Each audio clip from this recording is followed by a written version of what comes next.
Dan kita siapkan hati kita untuk membaca dan merenungkan firman Tuhan. Kita berdoa. Allah yang kekal, Bapa yang kami sembah dan muliakan melalui dan di dalam nama Tuhan Yesus Kristus. Kami bersyukur ya Tuhan oleh karena hari ini, hari di mana umat-Mu memperingati hari Pentakosta, Allah Roh Kudus dicurahkan. Kami bersyukur kami ada di ruangan ini. Kami mau membaca dan merenungkan firman-Mu. Biarlah Tuhan bicara secara pribadi kepada masing-masing kami. Pakailah hamba-Mu untuk menjadi alat seluruh berkat firman pada saat ini. Beri sikap hati yang benar bagi kami. Belajar firman itu melakukannya. Supaya kami hidup dalam berkat-berkat firman-Mu. Terima kasih Tuhan. Di dalam nama Tuhan Yesus kami berdoa. Amin. Silakan duduk. Baik Bapak Ibu Saudara-saudara, mari kita buka satu bagian firman Tuhan. Di dalam kitab Kisah Para Rasul.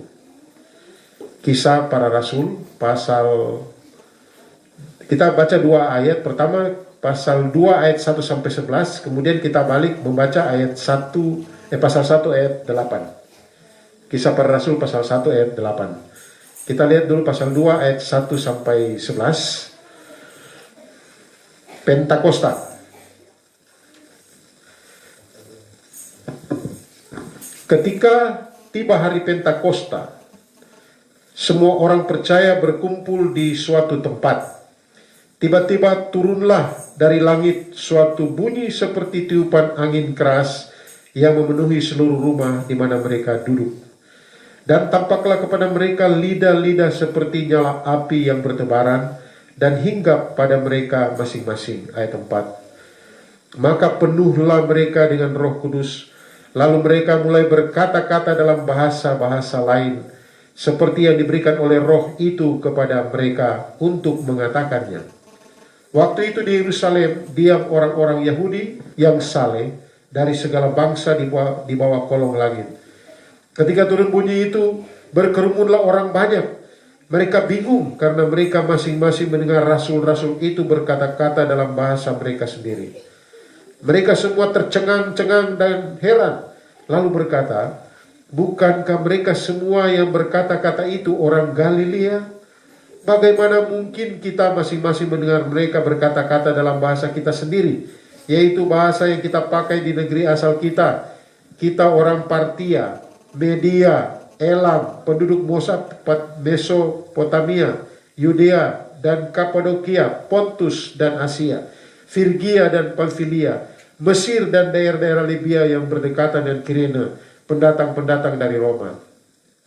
Baik orang Yahudi maupun penganut agama Yahudi, orang Kreta dan orang Arab, kita mendengar mereka berkata-kata dalam bahasa kita sendiri tentang perbuatan-perbuatan besar yang dilakukan Allah. Mereka semuanya tercengang-cengang dan sangat termangu-mangu sambil berkata seorang kepada yang lain, apakah artinya ini? Tetapi orang lain menyindir, mereka sedang mabuk oleh anggur manis. Itu pembacaan yang pertama. Bapak Ibu Saudara, hari ini kita memperingati apa yang disebut dengan hari Pentakosta. Tetapi sebenarnya hari Pentakosta ini pada waktu itu adalah disebutkan sebagai salah satu hari raya orang Israel, orang Yahudi. Hari raya orang Yahudi, mereka biasa merayakan hari disebut dengan 7 kali 7 minggu ya. Jadi 7 minggu 49 hari. Hari ke-50. Jadi ada penuaian, kemudian. Nah ini latar belakangnya dari ajaran Yahudi. Ajaran-ajaran dari Musa di Taurat.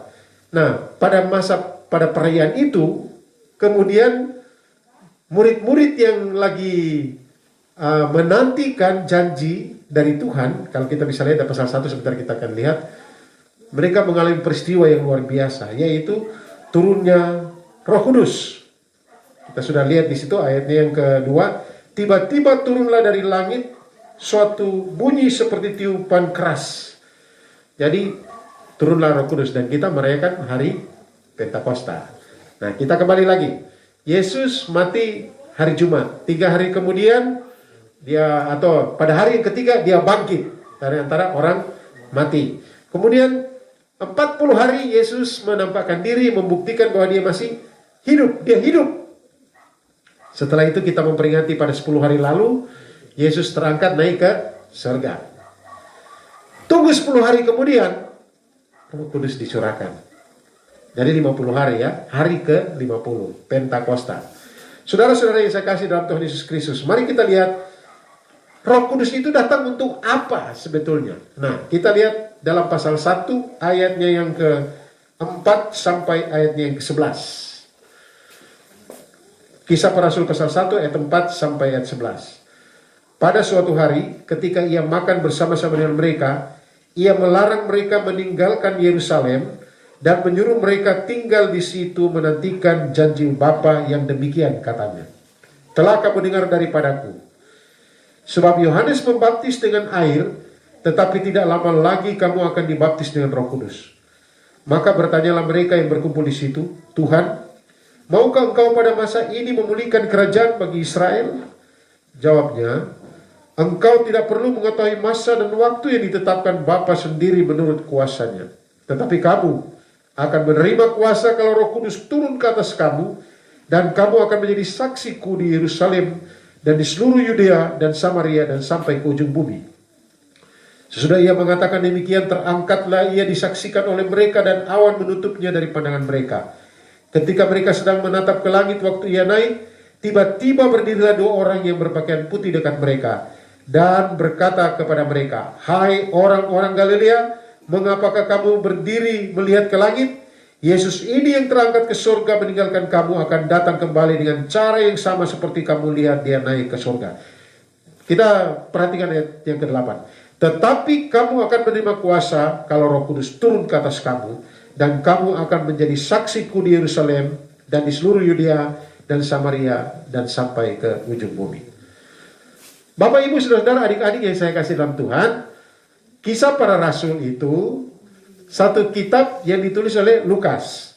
Nah, sebenarnya kalau mau dilihat di sini, judul kitab Kisah Para Rasul itu adalah Kisah Perbuatan Roh Kudus melalui para Rasul. Ya. Ayatnya ayat 8 ini. Jadi Roh Kudus datang untuk memberikan kuasa menjadi saksi. Para murid, para Rasul menjadi saksi. Saksi apa? Saksi Kristus yang sudah mati di kayu salib menebus dosa kita, yang sudah bangkit mengalahkan maut, yang sudah naik ke surga menyiapkan tempat bagi kita, yang akan datang kembali untuk menjemput kita. Sebab di mana dia berada, di situ kita berada, kata firman Tuhan di dalam Yohanes pasal 14. Bersaksi atau menjadi saksi Kristus adalah alasan utama kehadiran Roh Kudus. Sekali lagi, bersaksi atau menjadikan saksi Kristus adalah alasan utama kehadiran Roh Kudus. Selain kalau kita lihat di pasal 14 Yohanes dikatakan Roh Kudus memberikan penghiburan. Dia disebut dengan penolong yang lain. Jadi Roh Kudus itu dia menolong kita, dia memberikan penghiburan, tetapi ada saat-saat di mana Roh Kudus menegur kita, membuat kita gelisah karena kita buat salah atau dosa. Coba kalau kita anak-anak Tuhan yang sungguh-sungguh bergaul dengan Tuhan, kita ada buat dosa sedikit atau kesalahan, aduh, bisa tidur ke tidak? Ya, gelisah. Roh Kudus menggelisahkan kita. Kalau kita mengeraskan hati, nanti lama-lama kita mendukakan Roh Kudus. Tapi tujuan utama adalah kehadiran Roh Kudus adalah supaya murid-murid menjadi saksi. Di dalam pasal 2 kita sudah baca toh, mereka bisa berbahasa-bahasa lain. Padahal mereka ini orang Galilea, tapi mereka bisa bahasa Arab, bisa bahasa Libya, mereka bisa ada banyak daftar daerah tempat mereka. Dan orang Galilea ini yang tidak pernah belajar bahasa itu, dengan pertolongan Roh Kudus, mereka bisa spontan bisa bicara bahasa-bahasa dari orang-orang yang datang pada waktu itu. Berbicara dalam rangka apa? Untuk bersaksi tentang Yesus. Karena tujuan utama kehadiran Roh Kudus atau alasan utama kehadiran Roh Kudus adalah untuk menjadikan saksi Kristus. Menjadikan seorang percaya saksi Kristus adalah tujuan utama daripada kehadiran Roh Kudus. Sehingga tema khotbah saya pada saat ini adalah pentingnya bersaksi. Saudara-saudara yang saya kasih dalam Tuhan Yesus Kristus, mengapa bersaksi itu penting? Bersaksi tentang Kristus mengapa penting? Mengapa sangat penting? dengan apakah bersaksi itu lebih diprioritaskan. Artinya begini, kita bilang begitu, saya ini anak Tuhan, saya percaya Yesus, saya harus menjadi saksi. Tapi kan saya bekerja, saya kan punya kesibukan ini, kesibukan itu.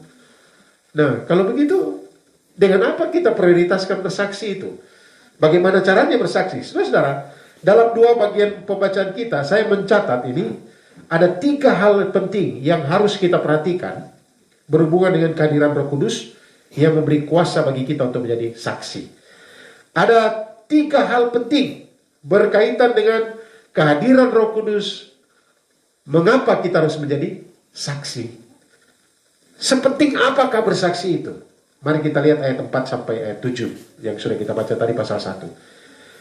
Hal penting pertama yaitu bersaksi lebih penting, bersaksi lebih utama daripada mengharapkan kemuliaan duniawi. Sekali lagi, bersaksi lebih penting, bersaksi lebih utama daripada mengharapkan kemuliaan duniawi. Artinya apa? Keperluan-keperluan yang sifatnya jasmani, yang duniawi, prestasi dan lain sebagainya, itu penting. Tetapi lebih penting menjadi saksi. Saya kasih contoh begini. Wah, saya anak Tuhan. Saya bekerja sebagai apa? Saya bekerja sebagai PNS. Lebih utama lo bekerja. Tetapi kalau kita terlambat terus pergi ke kantor, kita tidak melaksanakan tugas, jadi saksi ke tidak? Tidak bisa jadi saksi.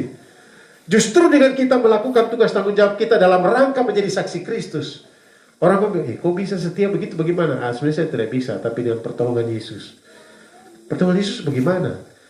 Ya, saya dulu seperti ini, tapi puji Tuhan, saya buka hati, menerima Yesus sebagai Tuhan dan Juru Selamat pribadi, dia sudah mati bagi saya. Aneh, dia ubahkan saya dengan cara seperti ini. Wah, itu kan, saudara-saudara yang saya kasih dalam Tuhan Yesus Kristus. Perhatikan ayat 1, pasal 1 ayat 4 sampai 5. Di sini Tuhan Yesus melarang mereka untuk keluar dari Yerusalem. Ayat 4. Dia melarang mereka meninggalkan Yerusalem, menunggu datangnya Roh Kudus. Nah, saudara-saudara yang saya kasih dalam Tuhan, jadi Yesus sedang berbicara tentang datangnya Roh Kudus untuk menjadikan mereka saksi. Tetapi coba lihat murid-murid ini. Tuhan Yesus sedang berbicara tentang pemenuhan janji. Sementara Yesus berbicara tentang hal menjadi saksi, ini tanggapan para murid. Kita lihat ayatnya yang ke-6. 6. Maka bertanyalah mereka yang berkumpul di situ, Tuhan, maukah engkau pada masa ini memulihkan kerajaan bagi Israel? Apakah Yesus pada waktu itu sedang berbicara tentang politik? Apakah Yesus sedang berbicara tentang pemulihan kerajaan bagi Israel? Ini janji kepada Daud, memang janji. Janji kepada Daud tentang pemulihan bagi Israel. Tetapi Yesus sedang berbicara tentang menjadi saksi. Dan mereka potong pembicaraan ini.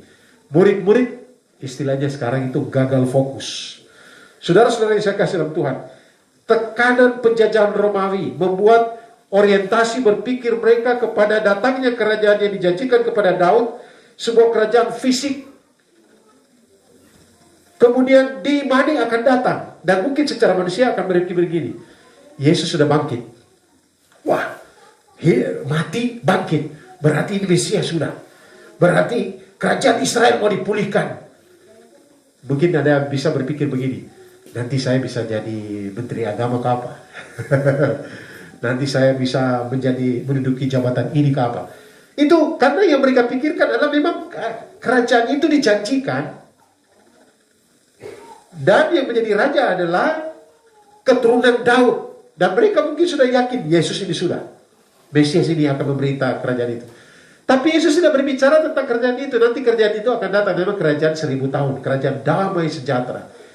Tapi Yesus sedang bicara tentang menjadi saksi. Saudara-saudara, pertanyaan mereka sekaligus permohonan yang penuh harap tidak ditanggapi, tidak diindahkan oleh Tuhan Yesus. Malah mereka ditegur oleh Tuhan Yesus. Coba lihat ayat 7. Jawab Yesus, engkau tidak perlu mengetahui masa dan waktu. Artinya, janji tentang kerajaan itu pasti jadi. Pasti. Dan saya yakini dalam dunia teologi ini, itu sebenarnya kerajaan 1000 tahun. Kerajaan damai sejahtera. Engkau tidak perlu mengetahui masa dan waktu yang ditetapkan Bapa sendiri menurut kuasanya. Kau tidak perlu tahu. Tetapi ini yang harus kau lakukan, ayat 8. Kamu akan menerima kuasa kalau Roh Kudus turun ke atas kamu. Dan Roh Kudus turun ke atas kamu itu untuk menjadi saksi. Saudara-saudara yang saya kasih di dalam Tuhan Yesus Kristus. Memang pada masa kini, menurut pengalaman yang saya lihat dan saya alami, tidak jarang urusan-urusan duniawi dibawa ke ranah rohani. Kemarin khotbah dari Ibu Delvi itu sudah sangat jelas.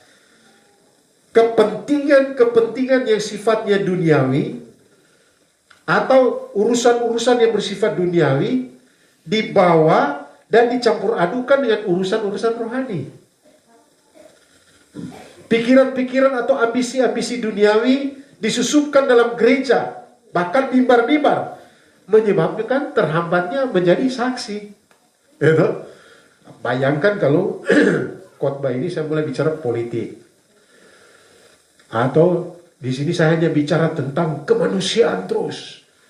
Harusnya mimbar kan kesaksian tentang Yesus yang sudah mati di kayu salib ganti kita, karya Allah dalam Yesus.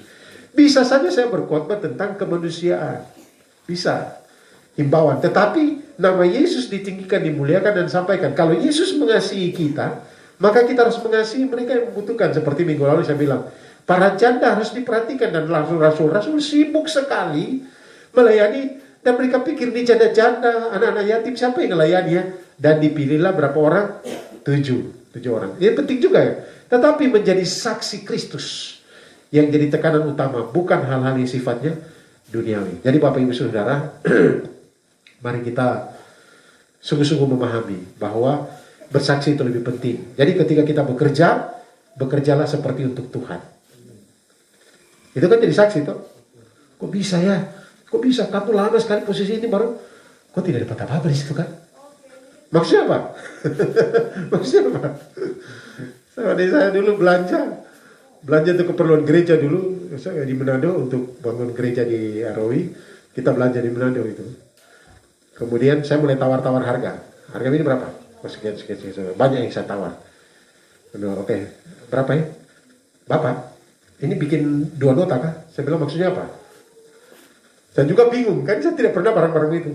Maksudnya yang Bapak tawar tadi, saya bilang tidak, apa yang hasilnya itu sudah. Baru mendom aku bisik, oh Bapak pendeta ya? Emangnya hanya pendeta yang harus begitu kan?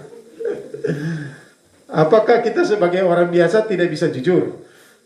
Pendeta saja kan dia khotbah di mimbar tuh. Jadi harus jujur. Kalau tuh jemaatnya biasa-biasa saja. Kalau di gereja jujur, tapi kalau di luar ya menyesuaikan dirilah. Bagaimana itu menjadi saksi itu kan tidak bisa jadi saksi. Nah saudara, tetapi kadang-kala kemuliaan duniawi itu, wah, nona, ini lihat baik-baik, dengar baik-baik ini ya, yang belum punya calon, atau juga, yang cowok-cowok juga, aduh, dia mantap, wah, tapi dia nggak percaya Yesus, tak apa-apa, yang penting kan hati ini kapan nih? Kan sekarang anak-anak muda bilang begini, kita, teman hidup kita, yang penting itu hati. Hati ini kalau Korea begini ya cinta, tapi kalau kita apa kalau begini? Wah, ini kan? Oke. Atau apapun saudara, lebih utama bersaksi daripada kemuliaan duniawi. Kemuliaan duniawi itu penting juga, ya perlu prestasi dan sebagainya. Tapi kalau dia mulai menggilas kesaksian kita, dia merampas kesaksian kita sebagai anak-anak Tuhan, lebih baik kita mundur saja. Yang kedua, ayat 8. Saya sudah singgung ayat 8. Bersaksi adalah aksi, bukan slogan. Wah ini apa artinya itu ya? Artinya bersaksi itu bukan, atau lebih tepat lagi tidak cukup hanya sekedar seruan-seruan, kata-kata dorongan, atau bahkan paparan visi misi tanpa aksi dan tindakan. Ini gereja kecil ini saya juga awalnya saya pikir begini, apakah kita perlu visi misi? Ya gembala sudah punya visi. Tapi banyak kali itu cuma tertera di spanduk, wah mari kita katakan, pergi carikan murid, tapi tidak bikin apa-apa. Nah, itu namanya slogan. Bersaksi adalah aksi, bukan slogan semata-mata. Kita lihat ayat 8. Dikatakan begini ayat 8. Kamu akan menerima kuasa. Kata kuasa ini dari istilah Yunani dunamin, dinamit. Dinamit itu kan kalau mau bongkar batu, taruh dinamit, duar. Artinya dia punya ledakan yang luar biasa. Itu kata kuasa. Artinya kamu akan menerima kekuatan, kamu akan menerima kemampuan, kuasa bekerja, kuasa untuk bertindak. Untuk apa? Menjadi saksi. Nah ini dia. Menjadi saksi dari kata Yunani martures. Dari kata kerja martureo. Ini berpikir tentang apa? Bukan hanya saksi, tetapi ini berpikir tentang bersedia berkorban. Menjadi korban tapi berkorban. Istilah keren sekarang ini kalau kita melayani. Kalau kita mau melayani sungguh-sungguh, harus pertama-tama rela bayar harga. Rela bayar harga. Harga itu apa? Bisa uang, bisa tenaga, bisa waktu. Ya toh? Dalam kesibukan kita, aduh saya sibuk kenapa? Mau pergi sana tapi saya sibuk sekali. Sibuk itu cuma diatur saja. Benar kan? Ya kan? Tidak. So, Pak Barnabas bayangkan berangkat dari sana ke sana ke sana. Aduh saya sibuk sekali, tidak ada waktu ke gereja. Tapi sudah hanya diatur saja. Kecuali kita di pesawat, aduh ini sudah jam ini bagaimana caranya Kita lompat, pas ini. Lompat pas mendarat sudah. Di gua, tidak, bukan itu maksudnya. Tetapi yang saya maksudkan di sini adalah kita kalau menjadi saksi harus rela bayar harga. Ya toh? Banyak orang semangat memberikan semangat. Saudara-saudara, mari kita bayar harga dalam pelayanan kita. Tapi dia bicara saja, dia tidak bikin apa-apa. Malah menuntut harga. Saya ini sudah menyerahkan diri untuk ini baru. Tahu honor berapa kan? Kalau bicara begitu saya lebih saya mundur pelan-pelan saja. Karena prinsip saya adalah seperti ini. Kalau ini pekerjaan Tuhan, Tuhan sendiri akan menolong kita untuk mencukupinya. Bapak Ibu Saudara, tahu kami pergi ke Hing baru-baru ini. Ini puji Tuhan ada banyak anak-anak Tuhan bantu pelayanan kami di tim pelayanan Makarius. Tapi ini tim ada bawa 7 mobil, 7 Hilux, banyak kan tidak gitu. Dan saya bilang begini ke anak-anak panitia, tenang saja, menurut pengalaman saya pribadi, ini bukan firman Tuhan. Kalau kita bekerja dalam kehendak Tuhan, bukan Tuhan cukupkan, selalu lebih. Itu pengalaman pelayanan kami. Yang mereka mungkin anggap biasa-biasa saja. Aduh, mereka mulai hitung-hitung uang. Saya bilang pokoknya yang melayani semua kamu kasih persembahan. Bukan karena kami menuntut, tidak. Tetapi untuk melatih kamu bahwa nanti kalau kamu jadi guru, nah gembala-gembala kamu siapa yang membiayai? Di kampung-kampung, gembala-gembala, siapa yang? Kamu yang jadi PNS, kan jadi guru, dari usaha apa, bantu kamu gembala latih. Baik Bapak. Saudara, kita mulai melayani. Lupa, sampai di sana lupa. Tapi kemarin mulai pagi dan Bapak, kita dapat persembahan besar sekali. Berapa mereka sebutkan jumlahnya. Dan apa yang saya bilang ke mereka terpenuhi. Mereka kan berbayar harga, masing-masing mereka kumpul 500.000 satu orang. Setelah pulang, nanti mereka dibagi-bagi lagi. Dikasih kembali ini. Tidak tahu mereka kembali berapa, yang penting ada kelebihan untuk dibagikan. Kan saya bilang benar kan? Selalu kalau ini pekerjaan Tuhan kita lakukan dengan kesungguhan, bukan Tuhan cuma cukupkan, tetapi seperti 5 roti 2 ekor ikan, ada berapa bakul sisa? 12. Tidak pernah Tuhan bantu pas-pas. Biasanya lebih. Ini bukan firman Tuhan, tapi pengalaman. Biasanya lebih. Saudara, tapi kita harus bayar harga dulu. Kita mengatakan, wah bersaksi itu adalah aksi bukan slogan. Wah saya perintahkan, saya akan pergi. Tapi kok berani bayar kan tidak? Tapi ini kan, saya sudah pergi lagi baru. Benar Bapak Ibu Saudara, ada seorang yang mengaku hamba Tuhan bilang begini, Pak, kita kan hamba Tuhan tidak bisa memberikan perpuluhan toh. Kita yang melayani, saya dengar itu saya sedih juga.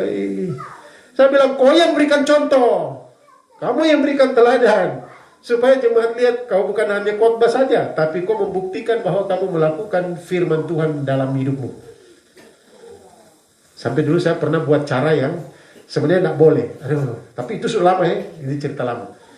Biasanya saya memberikan persembahan, saya maju pelan-pelan dan saya kasih pelan-pelan supaya semua lihat. Tujuannya apa? Supaya kamu lihat gembala juga.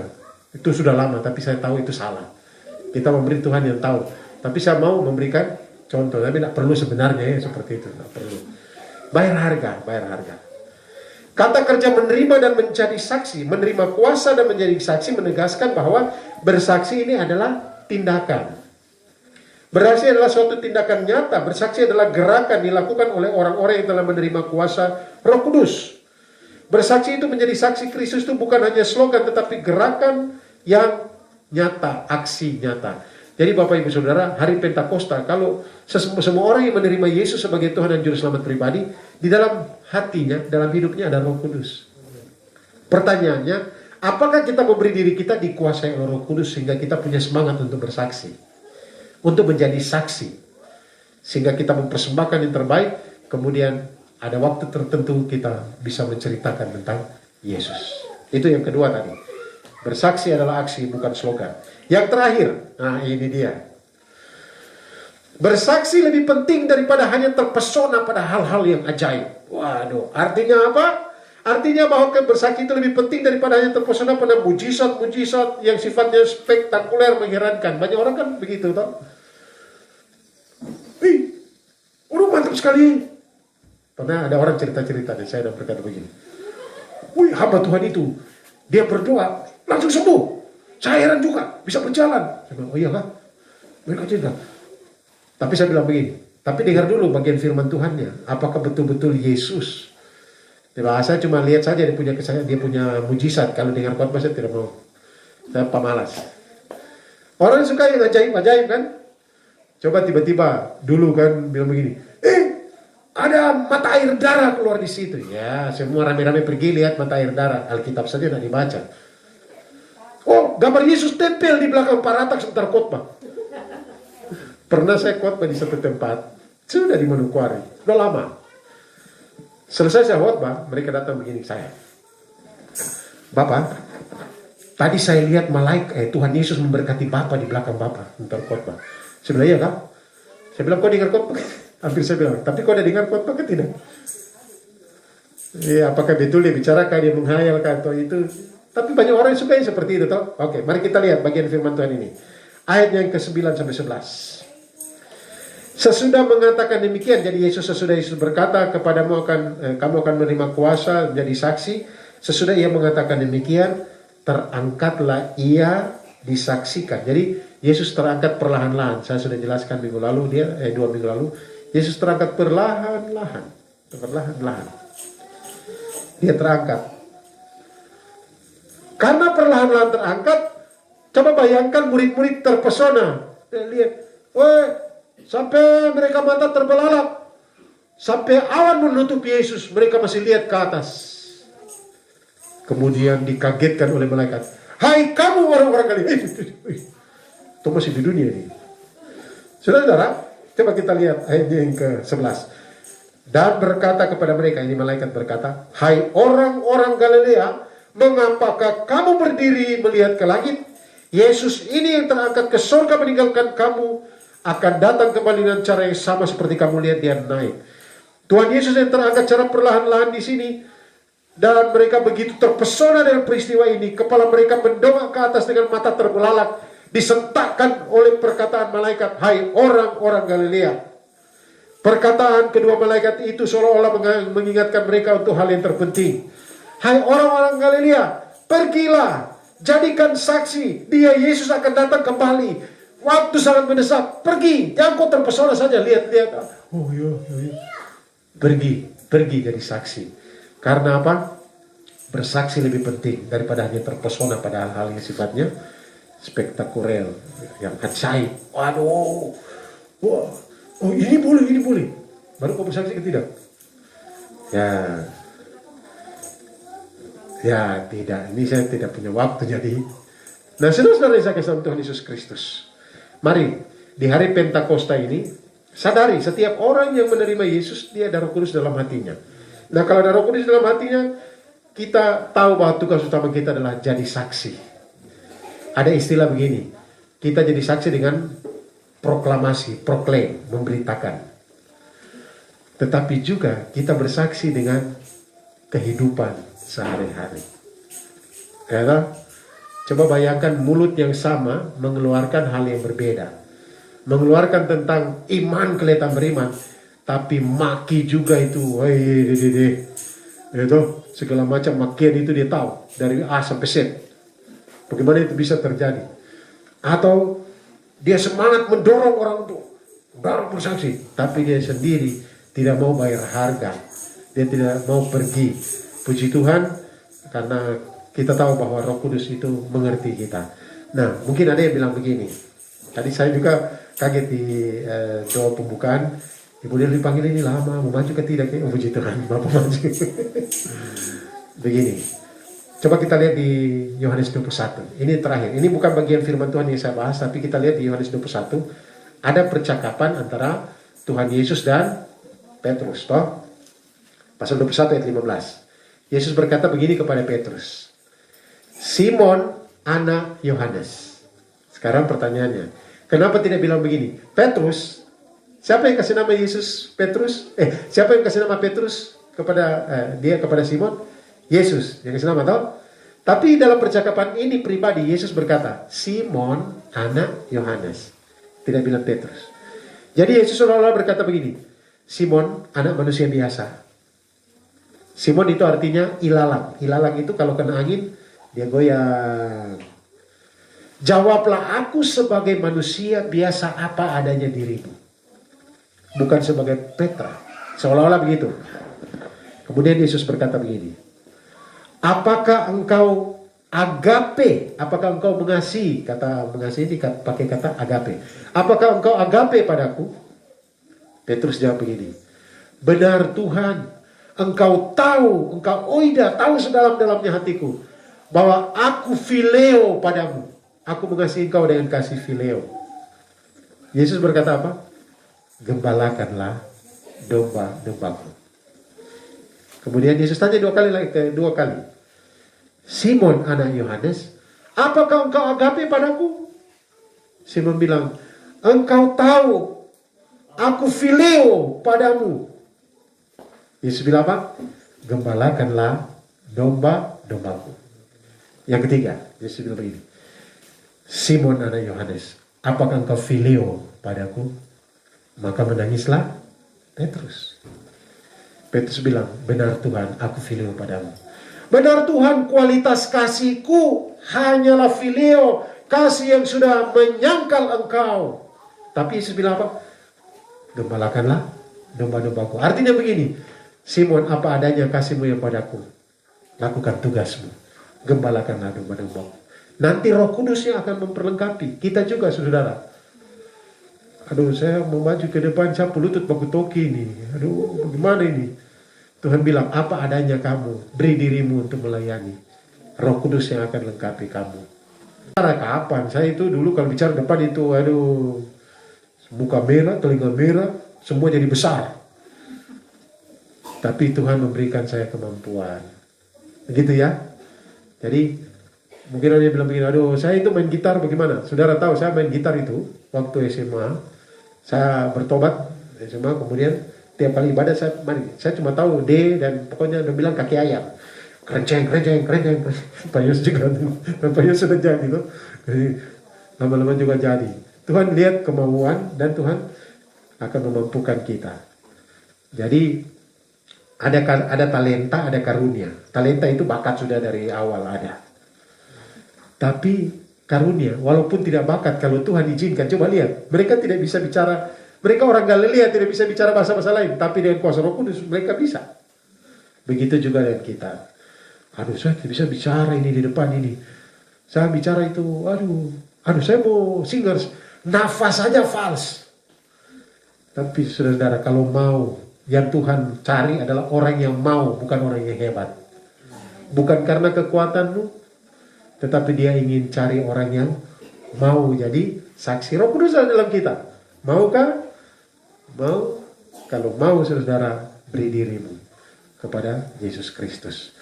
Nanti kalau penyusunan jadwal berikut, daftar saja. Saya mau daftar untuk jadi singers. Atau berikut juga nanti. Lama-lama nanti dilatih berkhotbah. Ya, kita bisa latihan berkhotbah dan bisa khotbah yang Ya, Alkitabiah tentunya. Jadi Roh Kudus memperlengkapi kita. Makanya dia disebut dengan penolong, penghibur dan penolong. Tuhan memberkati kita sekalian. Mari kita tunduk kepala dan kita berdoa. Bapa, kami mengucap syukur dengan firman-Mu yang mengingatkan kami pentingnya bersaksi. Tetapi sebagai manusia kami menyadari bahwa kami penuh dengan kekurangan, kelemahan, bahkan mungkin perasaan-perasaan takut, gugup, tidak mampu. Itulah keberadaan kami. Kami mohon Allah Roh Kudus, kuasailah kami. Bentuklah kami menjadi pribadi sesuai dengan kehendak-Mu dan pakailah kami menjadi alat-Mu. Sekalipun sederhana, kami ingin jadi alat di tangan Tuhan. Bukan alat yang hebat, yang luar biasa, tetapi yang biasa-biasa saja, yang sangat sederhana. Tuhan pakai kami untuk menjadi menara doa bagi orang, bagi hamba-hamba Tuhan. Pakai kami untuk menjadi saksi-Mu menceritakan tentang Yesus. Pakai kami untuk menasihati dan membimbing orang-orang yang membutuhkan pertolongan. Pakai kami untuk menolong anak-anak kami tumbuh dalam takut akan Tuhan. Pakai kami untuk apa saja ya Tuhan. Dalam tugas pekerjaan kami di kantor, di tempat pekerjaan lainnya, supaya kami bekerja seperti untuk Tuhan dan menjadi saksi Tuhan. Orang-orang diberkati dan bahkan di suatu saat bisa mengenal Engkau sebagai Tuhan dan Juru Selamat pribadi. Terima kasih untuk firman-Mu. Terima kasih ya Roh Kudus. Kami mengucap syukur untuk segala kasih setia-Mu di dalam nama Tuhan Yesus. Haleluya. Amin. Baik, sebelum saya serahkan ke pengacara, kita menyanyi Roh Kudus Kau hadir di sini. Bisa?